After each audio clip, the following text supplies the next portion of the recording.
பணியாளர் மறுசீரமைப்பு என்ற பெயரில் ஆட்குறைப்பு நடவடிக்கையில் இறங்கும் இந்திய ரயில்வே. சுமார் 30,000 பேர் வேலை இழக்கும் அபாயம்.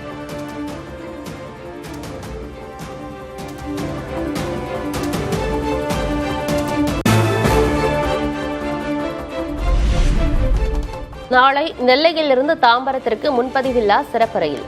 சொந்த ஊர்களுக்கு சென்றவர்கள் திரும்ப ஏற்பாடு.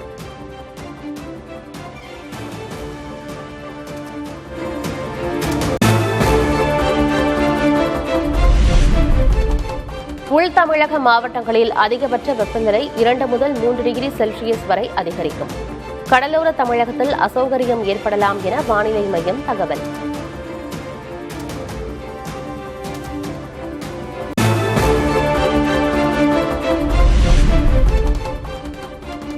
அடுத்த 5 நாட்களுக்கு மேற்கு தொடர்ச்சி மலை மாவட்டங்கள், தென் தமிழக கடலோர மாவட்டங்களில் மிதமான மழை பெய்யும். வானிலை மையம் அறிவிப்பு.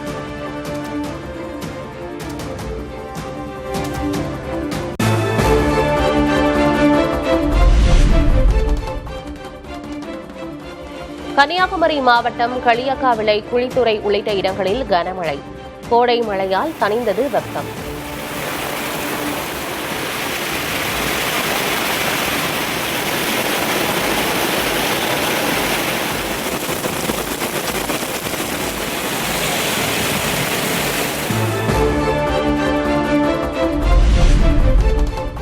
தங்கம் விலை சவரனுக்கு 480 ரூபாய் குறைந்தது. சென்னையில் ஆபரண தங்கம் கடந்த 3 நாட்களில் சவரனுக்கு 1600 ரூபாய் சரிவு.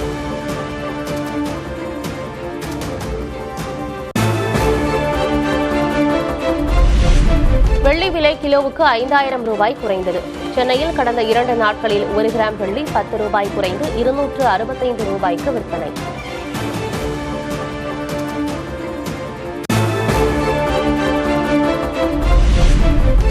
தமிழ்நாடு முழுவதும் ஸ்ட்ராங் ரூம்களில் பாதுகாப்பாக வைக்கப்பட்ட வாக்குப்பதிவு இயந்திரங்கள். துணை ராணுவம், காவல்துறையினர் தீவிர கண்காணிப்பு.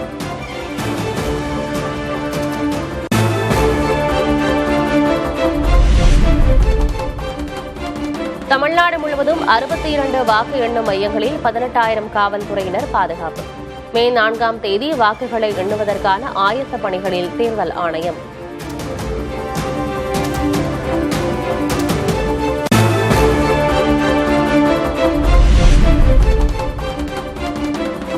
புதுச்சேரி, கேரளத்தை தொடர்ந்து தமிழ்நாட்டிலும் SIR நடவடிக்கைக்கு பின் வாக்கு சதவீதம் கணிசமாக அதிகரிப்பு.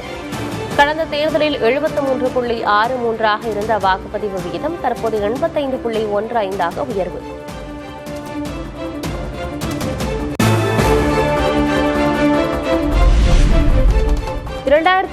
தேர்தலுடன் ஒப்பிடும்போது இந்த முறை 23 லட்சம் வாக்குகள் கூடுதல். வாக்காளர்கள் எண்ணிக்கை அடிப்படையில் 5% கூடுதலாக வாக்குப்பதிவு.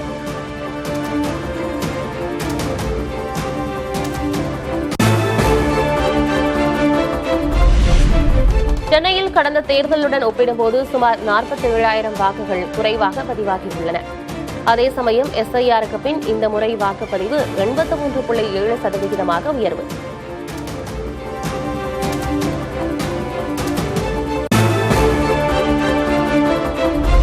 வழக்கமாக நிலவும் நகர்ப்புற, கிராமப்புற வாக்குப்பதிவு இடைவெளி பெருமளவு குறைந்துள்ளது. நகரப் பகுதிகளில் சுமார் 35 தொகுதிகளில் முந்தைய தேர்தலை விட 800 முதல் 48,000 வாக்குகள் வரை கூடுதலாக பதிவு.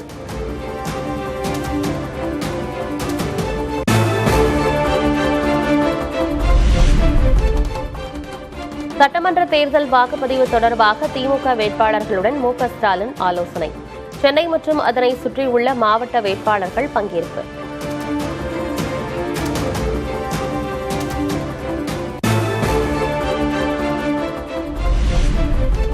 தேர்தல் முடிந்து சேலத்திலிருந்து சென்னை திரும்பிய எடப்பாடி கே. பழனிசாமி செய்தியாளர்களை சந்திக்காமலேயே புறப்பட்டார்.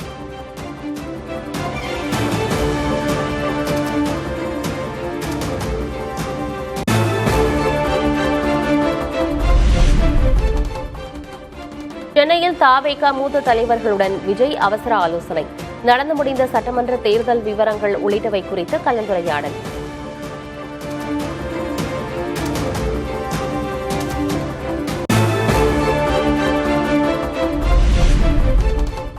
புறாவுக்கு தாவேகா வண்ணம் பூசப்பட்டதற்கு பீட்டா இந்தியா அமைப்பு எதிர்ப்பு.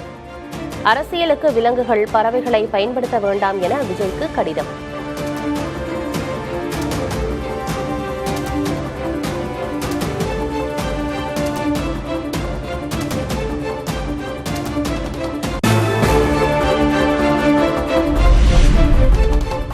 அரசியல் மாயாஜால கணக்குகளை வெகுஜன மக்கள் உடைத்து நொறுக்கியுள்ளனர். தமிழகத்தில் 85% வாக்குப்பதிவு என்பது எல்லாம் இதுவரை நடக்காத ஒன்று என தாவேகா தலைவர் விஜய் பதிவு.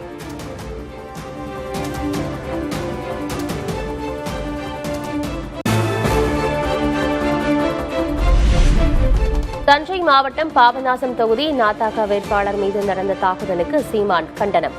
பெண்கள் மீதான தாக்குதல்களை திமுகவினர் தொடர்வது அதிகார மமதையின் உச்சம் என விமர்சனம்.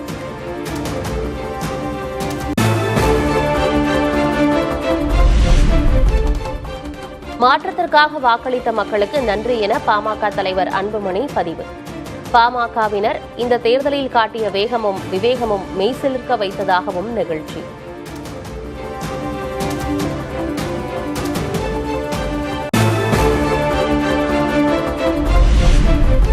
வருமான வரித்துறை சோதனை தொடர்பாக வீடியோ வெளியிட்ட செல்வ பெருந்தகை. தனது ஆதரவாளர்கள் பலரின் வீடுகளிலும் சோதனை நடைபெற்றதாக தகவல்.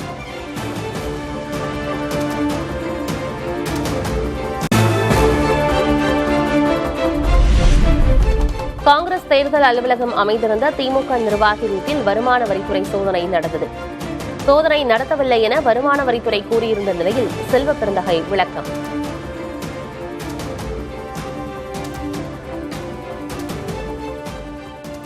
சோதனை என்ற பெயரில் பணம் எங்க, இங்க பணம் இருக்கு, பணம் எங்க? அவருக்கு நிறைய சால்வை வரும், புத்தகங்கள் வரும், அதெல்லாம் கட்டுக்கட்டியா கட்டி வச்சிருக்காரு. அதெல்லாம் போட்டு பிரிச்சு பீரோவெல்லாம் திறந்து கட்டில திறந்து உடைச்சி எல்லாத்தையும் பார்த்துட்டு எதுவுமே கிடைக்கல. ஒரு அறிக்கை கொடுக்குறாங்க சிடிபிடில இருந்து, நாங்க அவர் வீட்டை சோதனை செய்யல.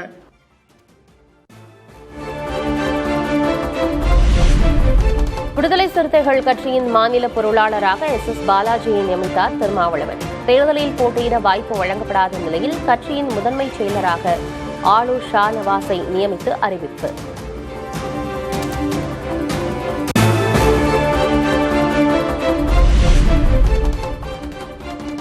தேர்தல் முடிவுக்கு பின் வேட்பாளர்களின் சொத்து விவரம் சரிபார்க்கப்படும். துணை முதல்வர் உதயநிதிக்கு எதிரான வழக்கில் உயர்நீதிமன்றத்தில் வருமான வரித்துறை தகவல்.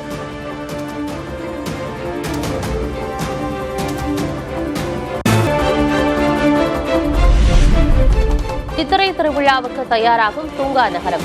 தோல்பை, மூங்கில் தொப்பி, கள்ளழகர் வேடத்துக்கான ஆடைகள் உள்ளிட்டவை விற்பனை மும்முரம்.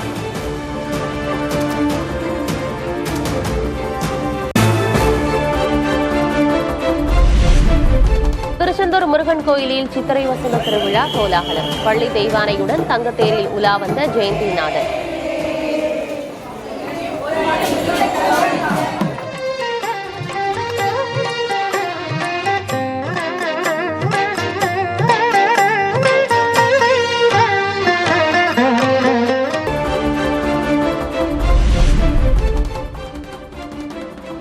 புதுச்சேரியில் இந்தியா கூட்டணிக்கு எதிராக பாஜக போராட்டம். மகளிர் இடஒதுக்கீடு மசோதாவை தோற்கடித்து விட்டதாக கூறி கண்டன முழக்கம்.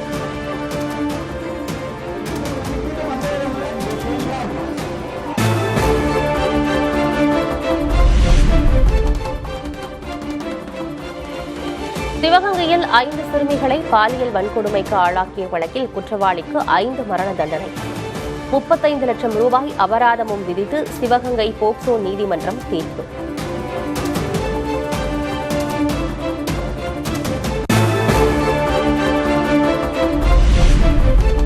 மலர் கண்காட்சிக்கு தயாராகும் கொடைக்கானல் பிரையன் பூங்கா.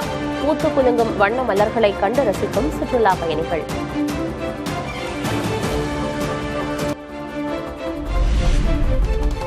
பேடிஎம் பேமெண்ட்ஸ் வங்கியின் உரிமம் ரத்து. விதிமீறல் புகாரில் ரிசர்வ் வங்கி அதிரடி நடவடிக்கை.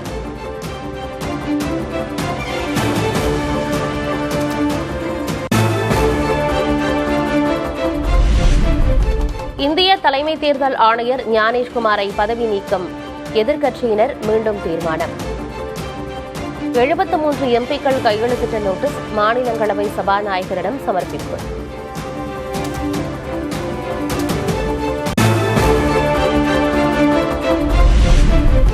ராகவ் சத்தா உள்ளிட்ட 7 ஆம் ஆத்மி எம்பிக்கள் பாஜகவில் ஐக்கியம். டெல்லியில் நிதின் நவீன் முன்னிலையில் கட்சியில் இணைப்பு.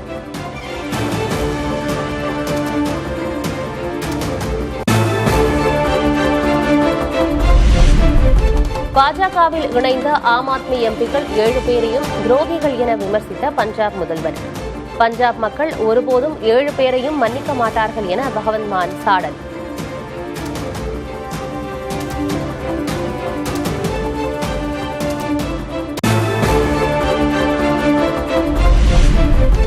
பீகாரில் புதிய முதல்வருக்கு எதிராக கொண்டுவரப்பட்ட நம்பிக்கையில்லா தீர்மானம் தோல்வி.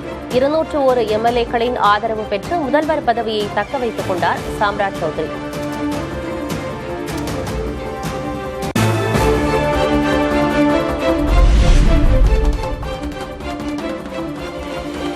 பீகாரில் மக்களால் தேர்வு செய்யப்பட்ட முதல்வர் நியமிக்கப்பட்ட முதல்வரால் மாற்றப்பட்டுள்ளார்.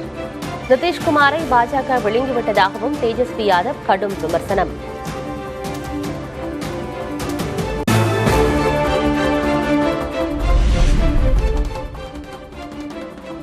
கொல்கத்தாவின் ஹூக்ளி ஆற்றில் படகு சவாரி செய்த பிரதமர் மோடி. படகோட்டிகள் நடைபயிற்சியில் ஈடுபட்டவர்களுடன் கலந்துரையாடல்.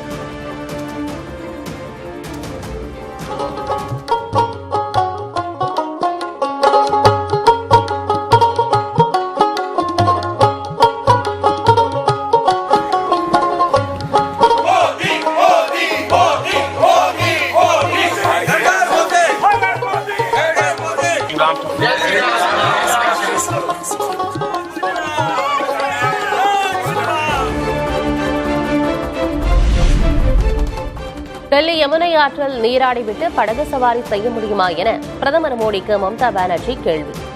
மேற்கு வங்க அரசு ஹூக்ளி ஆற்றை சுத்தமாக வைத்திருப்பதால் பிரதமரால் படகு சவாரி செய்ய முடிந்ததாகவும் பேச்சு.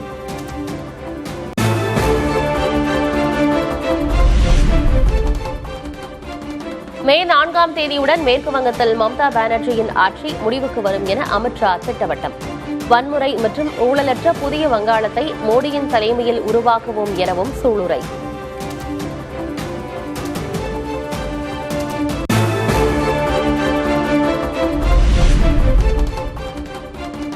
மேற்கு வங்கத்தில் மம்தா பானர்ஜிக்கு ஆதரவாக தேஜஸ்வி யாதவ் பரப்புரை. பீகார் மக்களுக்கு திரிணாமுல் காங்கிரஸ் அரசு பல்வேறு உதவிகளை செய்துள்ளதாக புகழாரம்.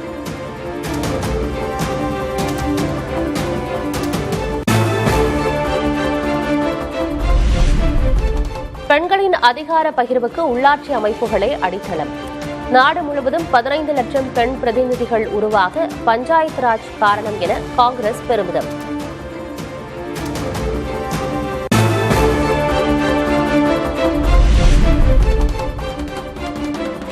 தெலுங்கானாவில் முதல்வர், அமைச்சர்கள், எம்எல்ஏக்களின் ஊதியத்தை 50% குறைக்க அரசு முடிவு. ஓய்வு பெற்ற அரசு ஊழியர்களுக்கான நிலுவைத் தொகையை வழங்க நடவடிக்கை.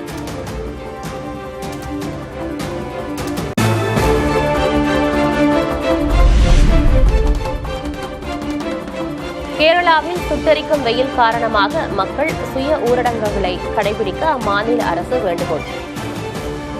காலை 11 மணி முதல் பிற்பகல் 3 மணி வரை வெளியே வர வேண்டாம் என அறிவுறுத்தல்.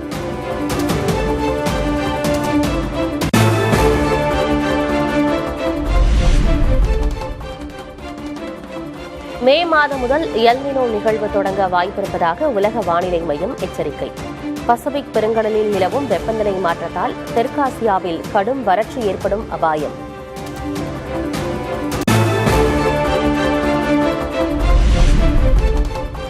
இஸ்ரேல் லெபனான் இடையிலான போர் நிறுத்தம் மேலும் 3 வாரங்களுக்கு நீட்டிக்கப்படுவதாக ட்ரம்ப் அறிவிப்பு.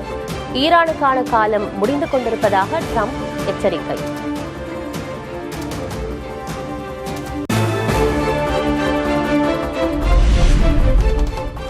அமெரிக்காவின் அச்சுறுத்தலுக்கு மத்தியில் ஹோர்முஸ் நீரிணையில் 2 வணிக கப்பல்கள் சிறைபிடிப்பு.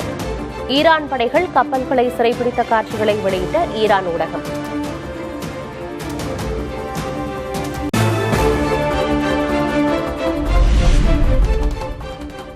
மேற்காசிய போரால் ஐரோப்பிய நாடுகளில் தலைவிரித்தாடும் எரிபொருள் தட்டுப்பாடு. எரிபொருள் கிடைக்காததால் விமான சேவைகளை குறித்த முன்னணி விமான நிறுவனங்கள்.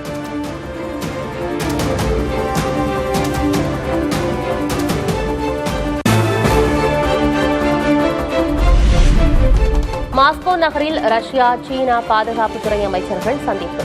மேற்காசிய போர் சூழல் உள்ளிட்ட முக்கிய விவகாரங்கள் குறித்து இருவரும் ஆலோசனை.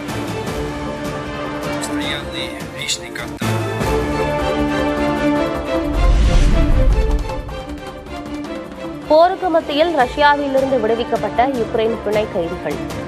உள்ளூர் திரும்பியவர்களுக்கு யுக்ரைனியர்கள் உற்சாக வரவேற்பு.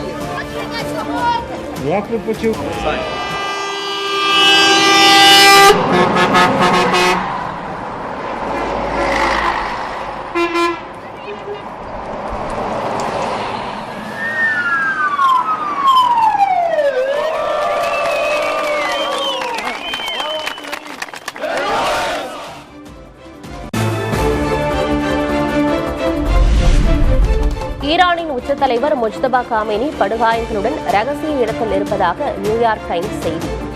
நேரடியாக அல்லாமல் கடிதங்கள் மூலம் அரசை நிர்வகிப்பதாக தகவல்.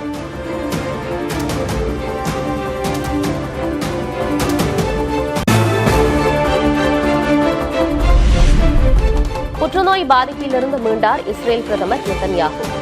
ஆரம்பகட்ட புற்றுநோயிலிருந்து முழுமையாக குணமடைந்ததாக பதிவு.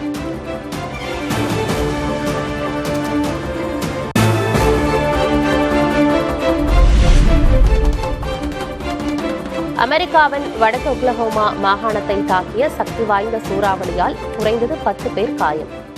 கட்டடங்களின் கூரைகள், ஜன்னல்கள் மற்றும் வாகனங்களை தூக்கி வீசிய சூறாவளி.